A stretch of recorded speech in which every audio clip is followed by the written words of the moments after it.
નમસ્કાર દર્શક મિત્રો, એડી ન્યૂઝમાં હું છું આપની સાથે આરડી વાઘેલા। જોઈએ આજના મહત્વના સમાચાર।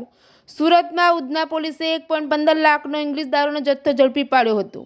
આ ઉપરાંત પોલીસે દારૂની હેરફેર કરવા માટે ઉપયોગમાં લીધેલ 4 વ્હીલ તેમજ આઈસર ટેમ્પો મળી કુલ રૂપિયા 11.56 લાખનો મુદ્દામાલ જપ્ત કર્યો હતો। તેમજ મહિલા સહિત 3 લોકોને પોલીસે ઝડપી પાડી કાયદેસરની કાર્યવાહી હાથ ધરી હતી।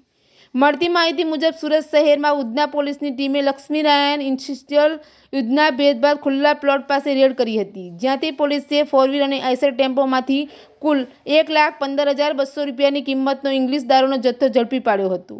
તેમજ ઉધના પોલીસે 6 લાખની કિંમતની 4 વ્હીલ, 4 લાખની કિંમતનો આઈસર ટેમ્પો અને દારૂનો જથ્થો મળીને કુલ 11.56 રૂપિયાનો મુદ્દામાલ જપ્ત કર્યો હતો।